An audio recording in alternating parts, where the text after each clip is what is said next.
and welcome to Conversations with Crystal. I am your hostess, Crystal, and thank you for joining me again this evening when I bring you some really special guests.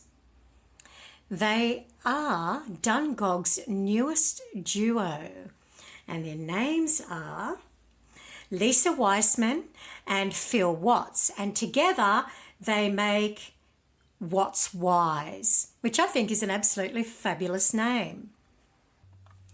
Please join me in welcoming Lisa and Phil.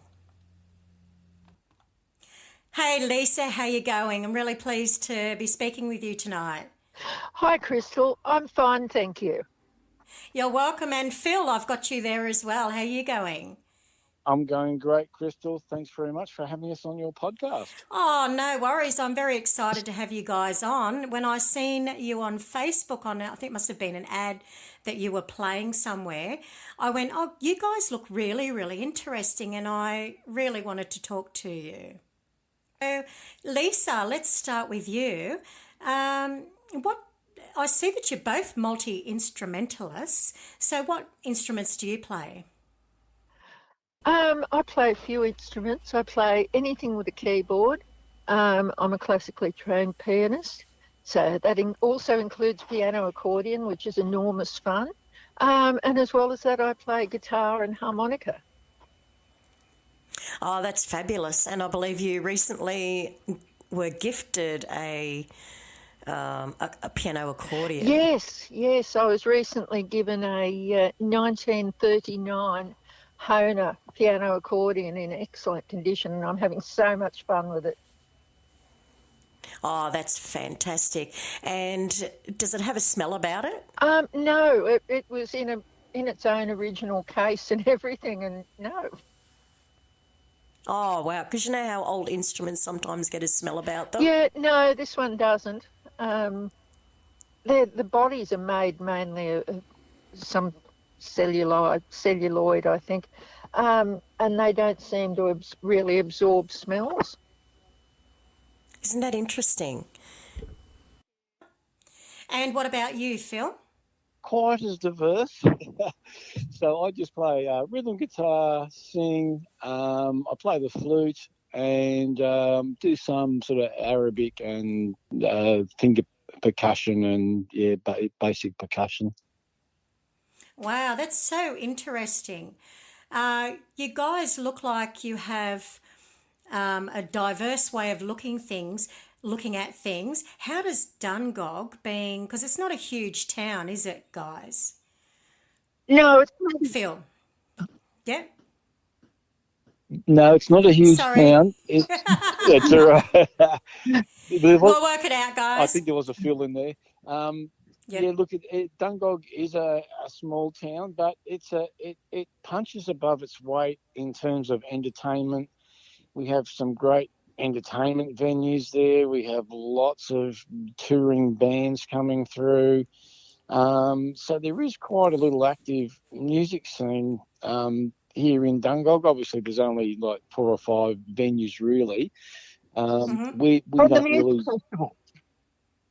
Yeah. Yes. Sorry, Lisa. We had a music festival recently too. Actually, that might have been where I saw you guys. Possibly, yeah. Advertised, yeah. Yeah, there's a big country music festival in Dungog over the October long weekend. Yeah. How exciting was that, Phil? Oh, it was really cool. It was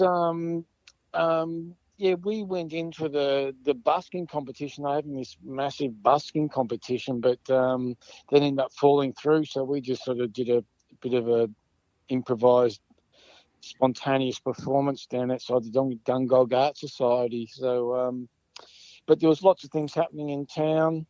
You know, it's sometimes there's nothing going on in town, then all of a sudden there's just an explosion. And certainly on that October long weekend, there was just like about 14 different events on, so it was pretty crazy. Pretty crazy. And is this a regular event for Dungog, Lisa? This was the first one. This was the first one that promoter had put on. But I think he's saying there's going to be more. That sounds fantastic. We might have to come up and hook into that, I reckon. That'd be great. Yeah. Now, Lisa, have you guys been together long? When did you decide to start this project? Oh, only fairly recently. It's only been, a few months, I think, now. Well, Mm-hmm. look, I've been, if I can just interject there, I had a Of look. I thought course. this question might come up, so I went back and had a look at my calendar, Good and on you. it Excellent. was about May, Lisa, that we started getting together. Oh, okay. And yeah, so has been a little bit longer than we both thought. Um, Yeah. but an interesting story, Crystal. There, Yes. my neighbour in Dungog has known Lisa for a long time, and I'd heard about this woman who was an amazing artist. I didn't know anything about her as a musician, and she painted my neighbour's van, and she lovely jungle scenes with wild animals, and she painted my neighbour's living room with jungles and wild animals and waterfalls. And I've been hearing about Lisa for years, and hadn't met her. And we've got some mutual friends that put on a music, just invite some musicians around from Dungog for a cabin jam at Lynn Martin's Mm-hmm. place. And I met her there. I said, "Oh, you're the." That was the Lisa I'd heard about for years, but had never met. So she was recovering from a wrist injury at the time. Right. You know what they call that, guys? They call that divine timing. Yes. Yeah. No. I think there's right. Look, and I'll be perfectly honest, and I'll shut up in a minute. Um, all last year, I was saying I wanted the universe to send me someone I could play music with, because I just relocated back to the Hunter, and I kept Mm-hmm. on meeting singer-songwriters. There's no point me, bro. It's good to meet singer-songwriters, but I need someone who can play with me along with my songs and what I do. And so, yeah, as you say, the timing is everything in music and comedy. And That's eventually I met right. Lisa. So that's, yeah, that's how it all And began. Lisa, had you heard of Phil before? Yes, I'd actually heard of Phil from Cole. The funny thing was, I first met Cole when I was playing in a band. Right, They're Okay. Yep. different men, so that's even more circular. right. Yes, yes. It's that like 6 degrees of separation thing, isn't it? No, it's a small country town. Now, Lisa, how many people do you reckon are in Dungog?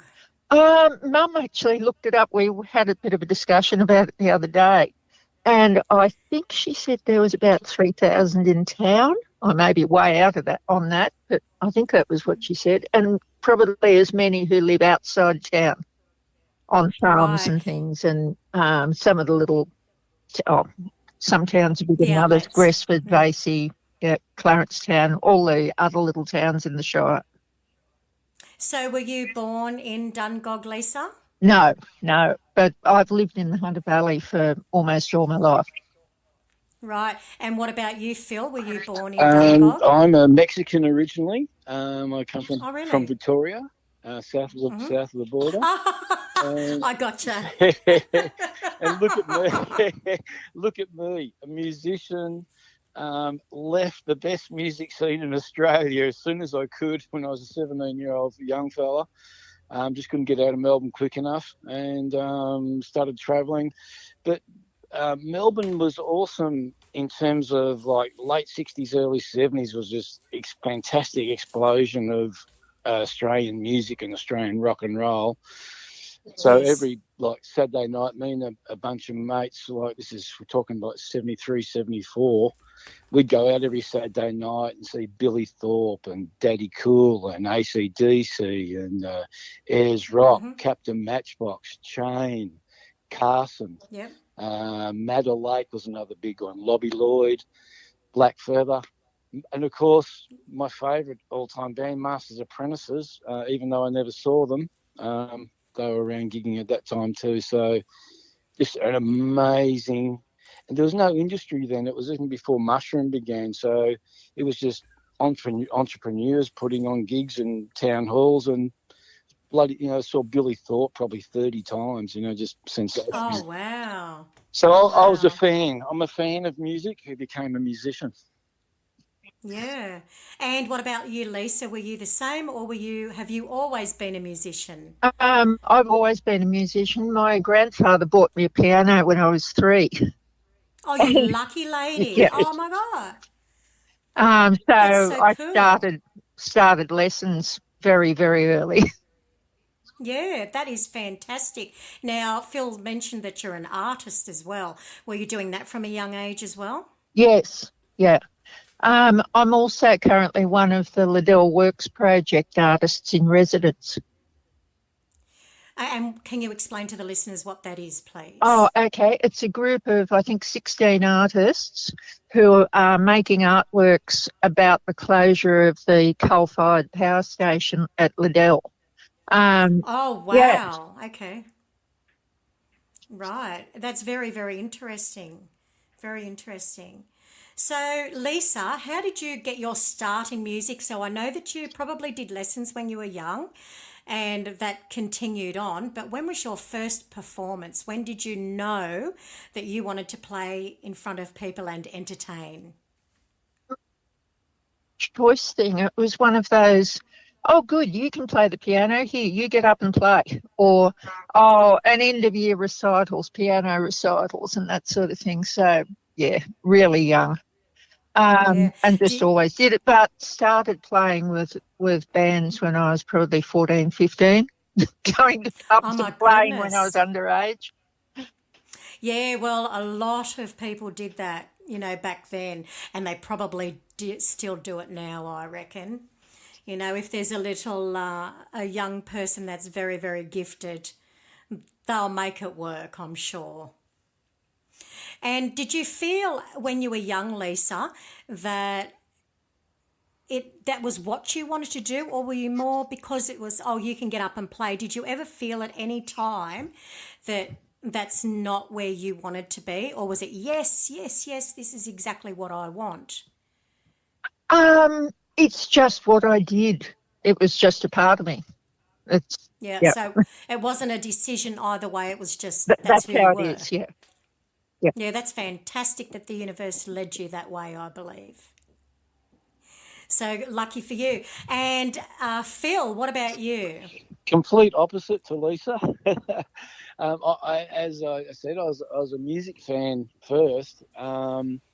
Then had a bunch of friends when I did 5 years of travelling. Ended up back in Sydney, and a bunch of friends that we got together with then were I'm still in touch with them now. Still play music with them now, actually in Sydney. Um, we end up just having parties and playing percussion at the end of the night on anything that moved, and that sort of got me going on percussion. And I thought, oh, I want to get into music and take it a bit more serious. So I took up the flute and did 6 months classical training on the flute. And then I Wow. had an allergic reaction to the metronome, and just threw it all away. I threw it all away, and so now I'm. And then what I found with the flute was, well, then I discovered songwriting, and I was like, flute playing and songwriting. Can't really do it at the same time. Sing and No, play flute. Some people probably can, but I'm so sure they can. yeah, yeah. So that's when I thought, well, okay, as a songwriter, I think you really need to take up a chordal instrument, a piano or a guitar, if Absolutely. And so I took up the guitar, and it's been a long, slow burn on rhythm guitar. Um, so sort of opposite to Lisa, I pursued music as a part-time interest. I had some material goals. I wanted to, have some material things in life. So I didn't pursue music full time. I had a job and pursued music as a part-time interest till I finally retired. And probably all my musical skills, have coalesced a bit now as I'm older, and pretty passionate about playing music and creating music, and meeting someone Yeah. meeting someone like Lisa. It's we sort of realised that at some point we really complement each other's skills. Uh, That's fantastic. I love that. I really mm, love that. and I really love yeah, that. so it's been evolving, and we're probably going to get more into promotions and stuff next year. So we're just cruising along this year, getting a video done and a live street party gig on December 1. And That's fantastic. Now, talk to us a little bit about that, a street party gig. So are you putting it on? Are the council guys putting it on? it's Phil. yeah, thanks, Crystal. Yeah, it's basically the whole of Dungog are pulling together to put on this street party at 4 to 7 on December 1st, and we're all trying to encourage people to shop and buy their Christmas presents in Dungog. Lisa and I, as artists, are both part of different. Lisa's a part of Dungog Art Society. I work with the Dungog by Design Arts Collective. And it's a really tough retail environment in a small country town. And so we're just the whole town's just putting on this big effort to try and attract people into town and spend their Christmas money on presents in Dungog. Yeah, I think that's a great idea. Is there a lot of, how do you say it, like handcrafted goods, Lisa? Yeah, there is. You've got everything from the beautiful, beautiful work from the CWA lady, and there's some people who make really gorgeous quilts and all sorts of things. To the Dungog Art Society also includes crafts in its mission statement. So there's performing arts, visual arts and crafts are all featured there at least. You know what? Isn't that a really fast, a good view of the council to look at? Because arts quite often get overlooked in small towns, Lisa. So I think that's a very foresightful thing that your government or your council has done. Would you agree, Lisa? It's not. The council does help us out with some things, for example, sponsorship or grants. But the Art Society is actually a separate group. It's a group of a number of artists, craftspeople, and performers who all got together 50 years ago, I believe. 50 years ago? Yeah, Wow. yeah. That's fantastic. That's fantastic. Now, guys, I'll ask you first, Phil. What is your favourite genre of music? Because I know that you did say you were classically trained, but is that your favourite? Is rock your favourite? Is folk your favourite? What's your favourite genre? I'd have to say rock and roll. Yeah. Yeah, having seen the bands that I saw growing up in Melbourne in the 70s, very, wouldn't say super heavy rock and roll, don't mind a bit of that, but yeah, just hard rock and roll. But I've got I love classical music. I've got a friend in Sydney. We'll try and go out and see a concert once a year in Sydney. I love folk music just because of the tradition and sensibility that folk music brings. And with Lisa, we're getting into a bit more blues as well with our guitar and flute loops. So it's starting to talk. You're starting to talk my language there, mate. Blues. do you play yourself? Yes. Oh, cool. Yeah. Oh. I play a few instruments. Oh, lovely. Banjo's amongst them, but don't hold that against me. Fair enough. No, good on you. And Lisa, what about you? What's your favourite genre of music?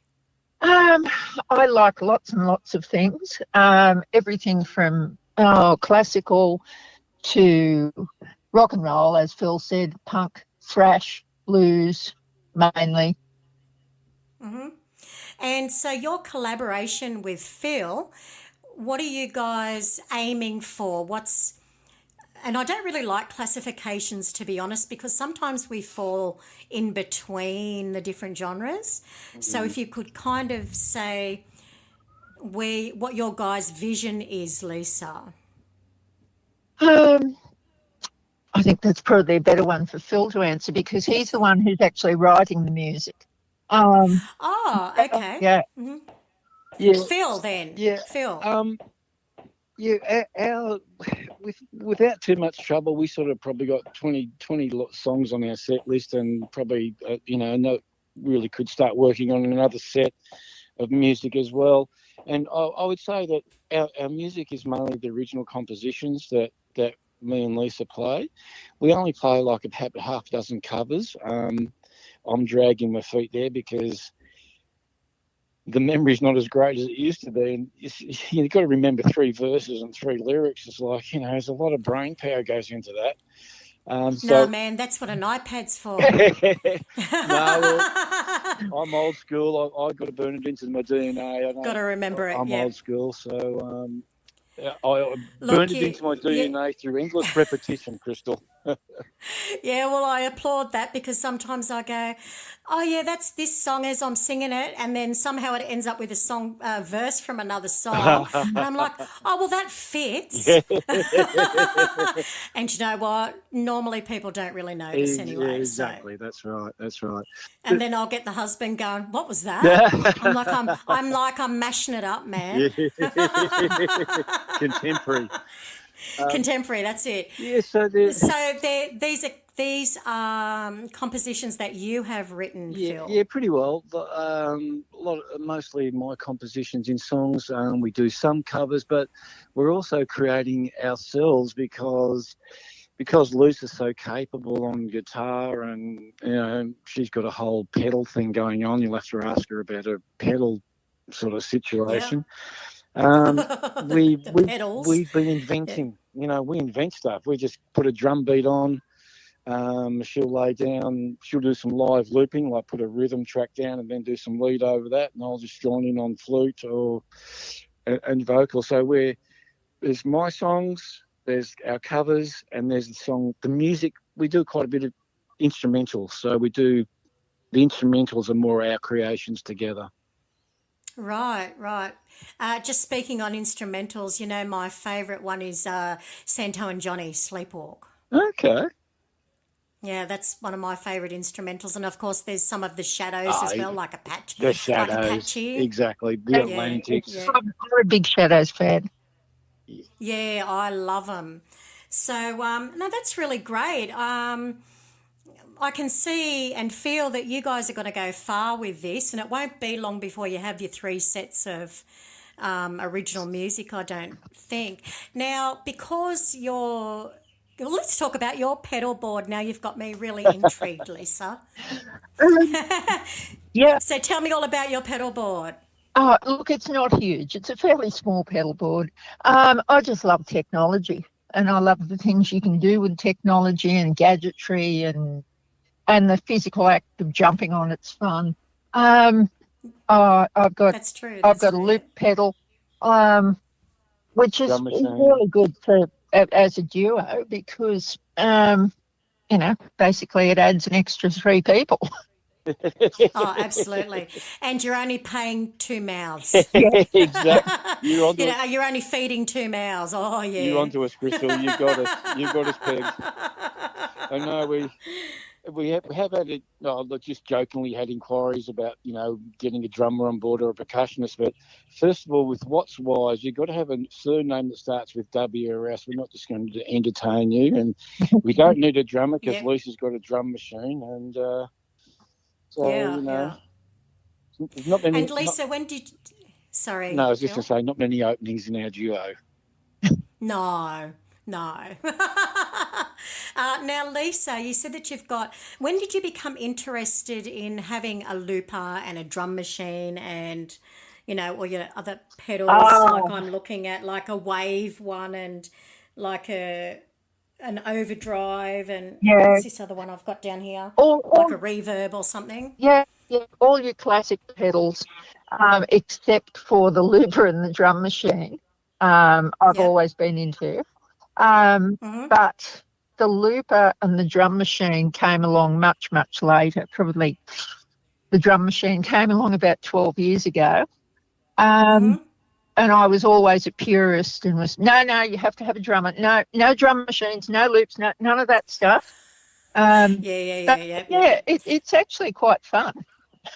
Yeah, that's famous last words saying never, isn't it? Yeah. Can get you every time. It can, it can. So I'm really excited about this music that you're putting out, guys. You've told me before we started that you've got a new single that you've collaborated on. Is that correct?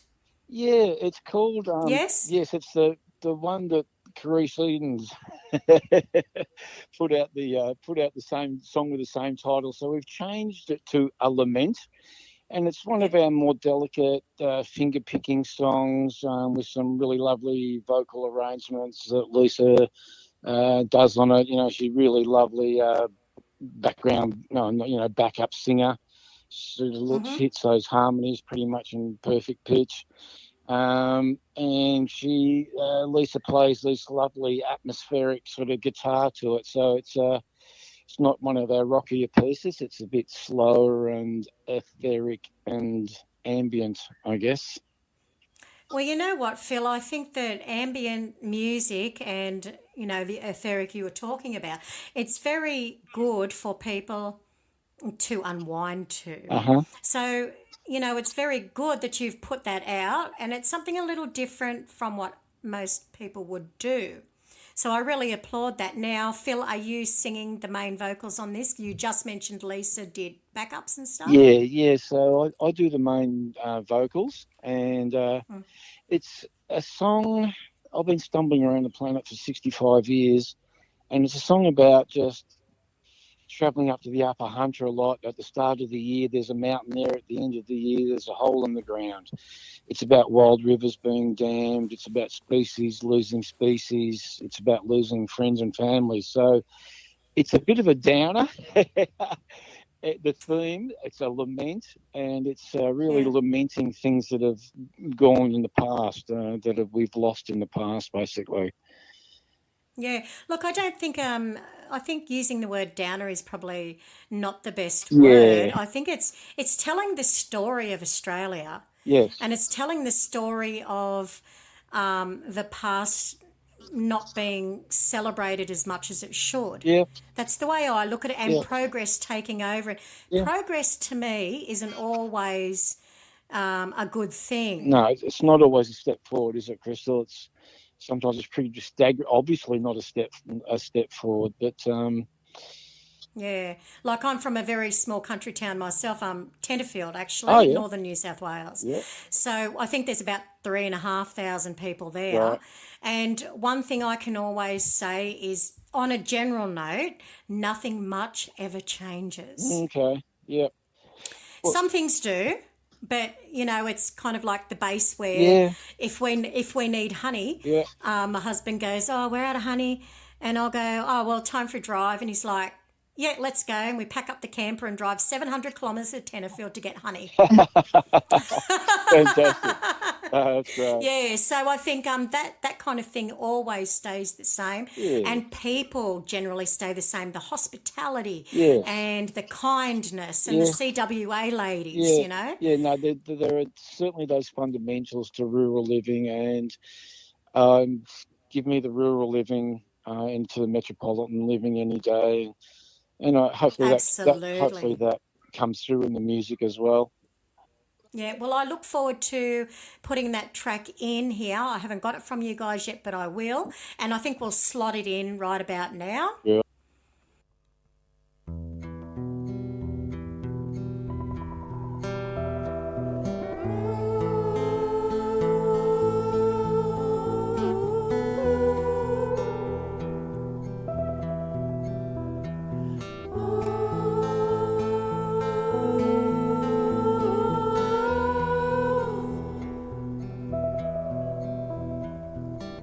This is for everything we've lost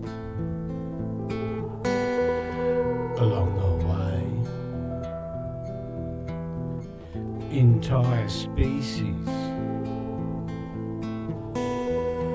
entire jungles. This is for everyone we've lost along the way.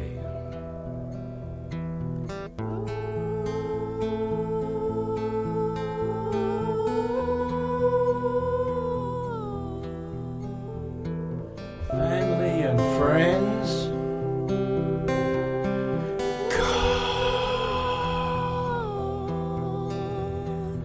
lovers and enemies.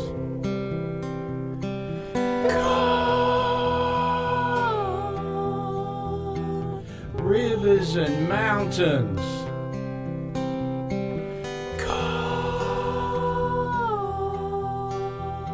Marsupials and mammals.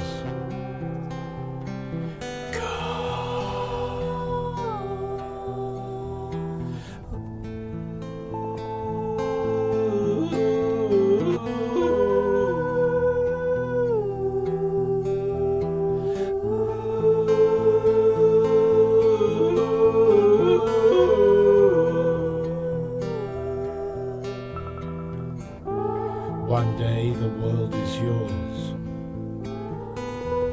Next day it's turned to dust. Entire worlds. Entire dreams.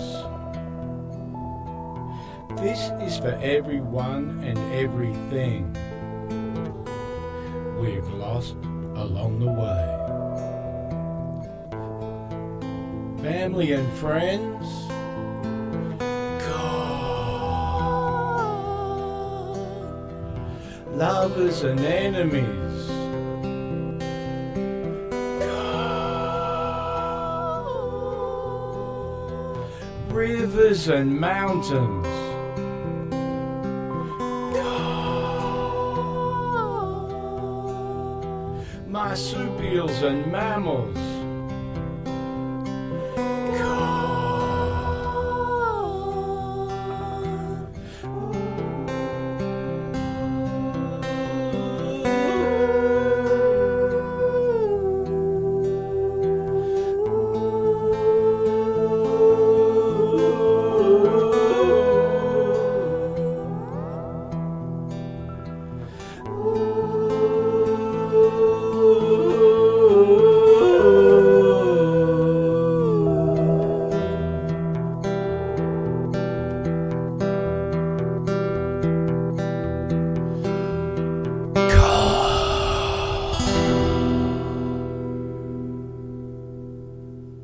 Okay, so thank you very much for that. I'm really pleased that you sent me that, and I'm going to have a good listen to it. And I believe you're also doing shooting a video, Lisa. And we're hoping to do the video around where the waterfall is. Oh, that would be absolutely spectacular. Yeah. Spectacular. And Lovely. And for the song. I beg your pardon, sorry, and put it to the backdrop of the song. And appropriate for the song too. Yes, yes, yes. Now, I'm intrigued about your property, Lisa. Do you have some horses there? Yes, yes. Oh, here we go. There we go. What about puppies? Yes, I've got 2 pet greyhounds. Oh, they're lounge lizards, man. Yeah, yeah. What about some chickens? No chickens, but I've got a great garden. Oh, lovely. So you've grown your own vegetables and stuff. Yes. I really love that you're self-sustaining. That's fantastic. And what about you, Phil? Whereabouts are you in town in Dungog, or? I'm west of Dungog, Crystal, in a place called Gresford. It's probably about 30 k's west of Dungog. There's a mountain range in between Dungog and Gresford. And I've been living the gypsy life for about 5 years, and I'm moving back into Dungog in January into my house there. So looking forward to getting a home studio set up there and an art studio down below the house. And that'll be fantastic. That'll be great. It's going to make a big difference. It's Yeah. going to make a big difference to everything. So you mentioned about the gypsy life, and what does that entail? Well, I've been since about 2019. I've had about 2.5 years down the south coast, and I look after a couple of Koori bands down there and work on special projects with 2, sometimes 3 Koori bands down the south coast. So that was 2019, 2020, 2021. I was right down the south coast when the fires went through. Then we had COVID. Oh my goodness! Yes. Then I had prostate cancer, so it was a real triple whammy of disasters. Yeah. And you're okay now, Phil? Yes, I'm in remission, and Excellent. I must acknowledge my Walbunja buddies down on the south coast who I stayed out at Uncle Newton's place, this beautiful property out at Bingie, and it was just an incredible place to heal myself. It was a place of natural beauty, looks out over this sacred Gulaga Mountains there, and there's just wildlife galore. So during that whole time, I just, it was a real healing time, and I used that time to really just add another string to my guitar playing in terms of the picking up a bit more finger picking. Yeah, that sounds like where you guys live sounds like paradise. Yeah, it's really good. Does. Yeah, you do appreciate it. Yeah. You do. Now, over the time, Lisa, you've been in other bands and you've performed other places. Have you got a funny story for me? Something that's happened at one of your gigs or at a gig together with Phil? Probably one of the funnier ones was with a 50-50 band. I don't know if you remember 50-50 bands of the 1970s. Oh, no. Okay. Sorry. Did play covers and... and originals probably, yeah. And dance music. So Pride of Erin's, barn dances, all of the old country dances. And so we used to play country dances as well as other places. And one year we did the Sandy Hollow B&S Ball. Yeah, interesting. Yeah. And I think I was probably about 15 at the time. I was very naive. By I think 1 o'clock or so, I think we'd finished everything we knew. People were dancing on the tables and falling off. Goodness. And fighting, and they wouldn't let us stop. So we just had to start from the beginning again. That's fantastic, Ol. I hope you guys got paid for playing extra. Honestly, I don't even remember, but it was a lot of fun. Yeah, it sounds like a real hoot and holler, that one. That's for sure. And what about you, Phil? Yeah, a funny thing happened to me at West Leaguey's about 10 years ago when I was watching the Blood, Sweat and Tears show. I'm a massive Blood, Sweat and Tears, Jim Daly Wilson, big band, Chicago, those big brass sections. I love all that stuff. Mm-hmm. So I booked in to see Blood, Sweat and Tears there and had a great night there. Just interesting fact about Blood, Sweat and Tears, there's been over 400 members in that band. Oh my God, you're kidding. No, it's a musical collective. There's a few players that have been there all that time, but a lot of them come and go. Isn't that interesting? Yeah, so Blood, Sweat and Tears. Anyway, I'm grooving along to Blood, Sweat and Tears at West Leaguey's. And I get up and dance around, and my phone's about to die. So I'm just, I'll just film what I can of Blood, Sweat and Tears while I can before my phone dies. And I'm walking around the front of the stage, and the lead guitarist leans over, picks up my phone, and it's about to die. And he picks it up, and he starts doing this fantastic show, interacting with all his band members, and he's waving the camera all around. It would have been amazing footage. But of course, it died pretty well the second I gave it to him. I'm thinking, oh no. That would have been really classic to have now, wouldn't it? What it would have been insane. That would have been. I know. Fancy getting the lead guitarist, grabbing your phone, and then just doing a whole interactive show for about 5 minutes, and the phone's dead. And the phone's dead, man. You'd spew. Absolutely spew. Yeah. All right. So. And what was we spoke about bands that you've went and seen, Phil, all those early rock bands. Yep. What's your favourite out of all of those, would you say? Oh, Masters Apprentices.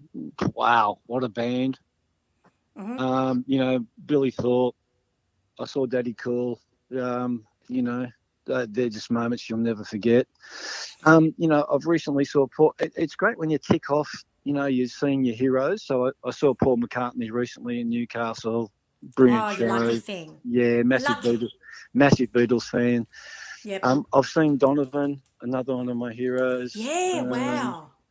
So when you see your musical heroes, that's a really good thing to tick off.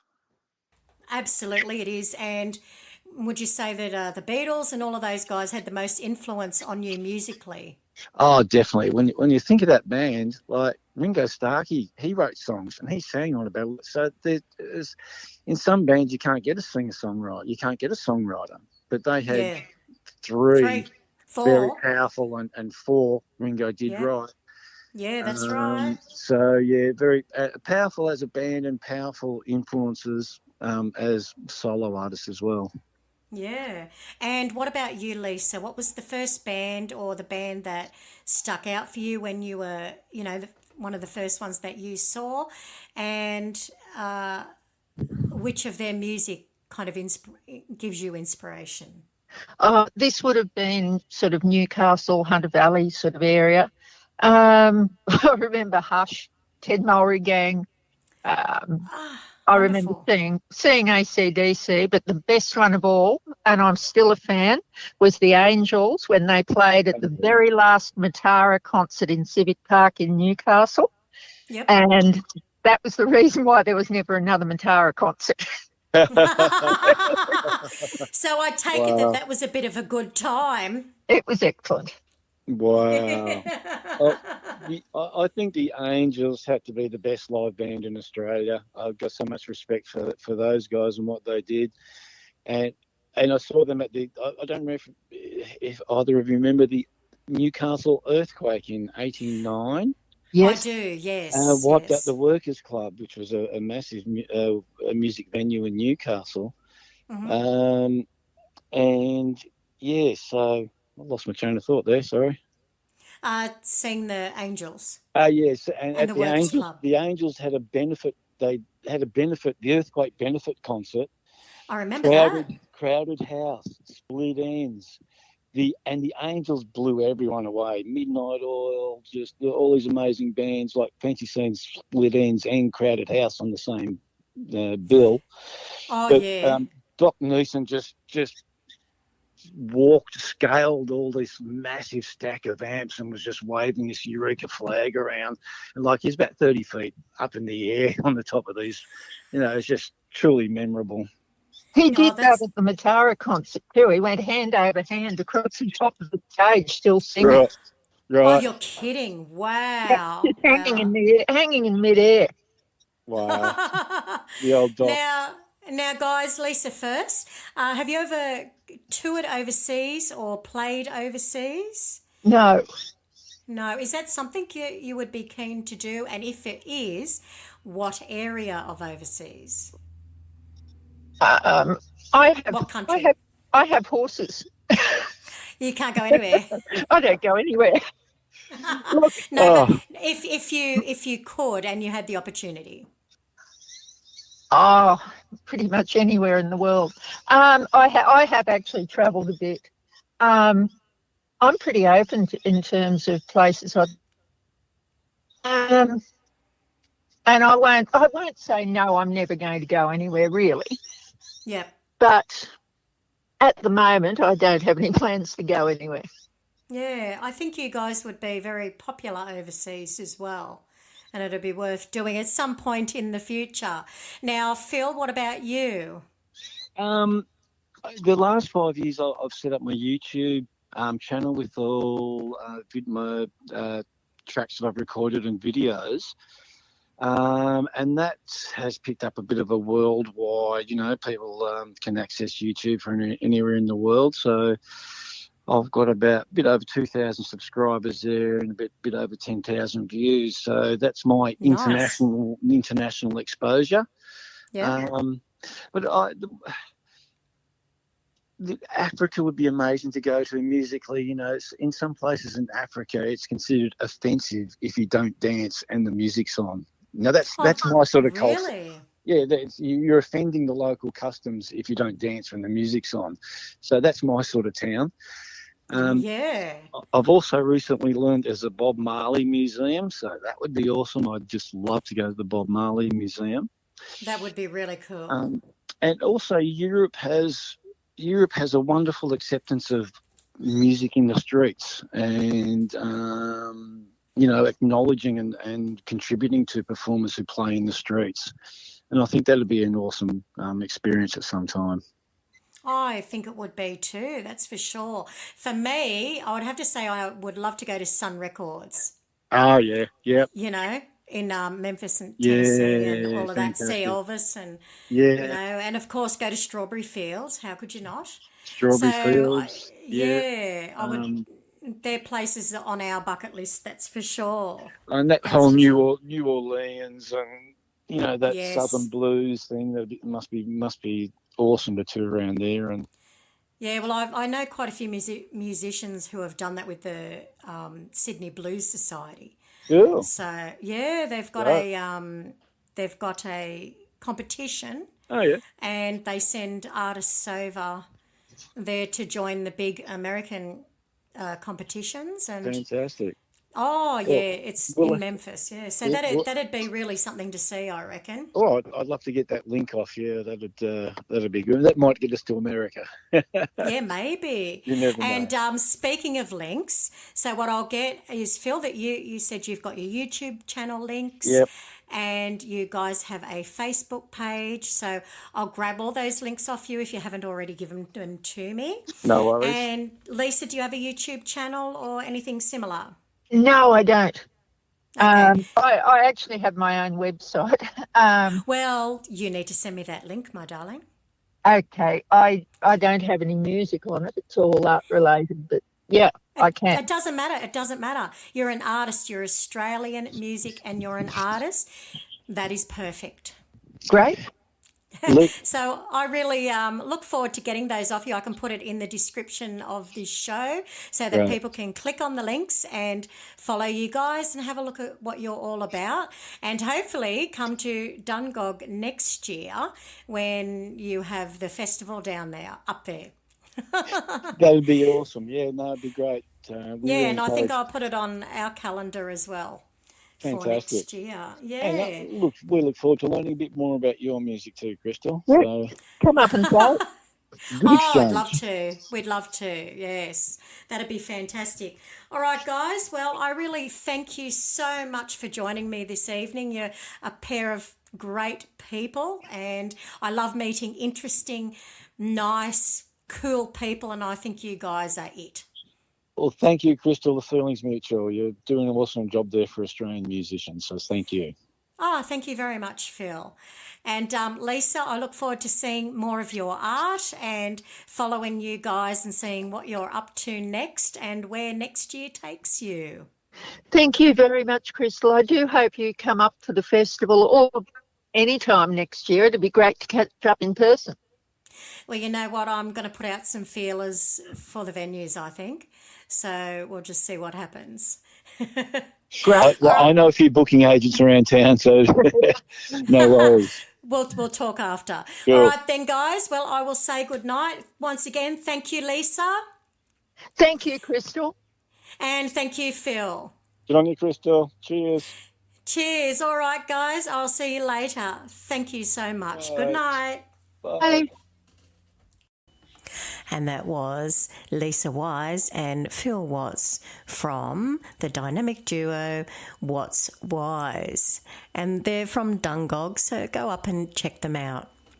Please join me next week for another fantastic guest that I have for you all lined up.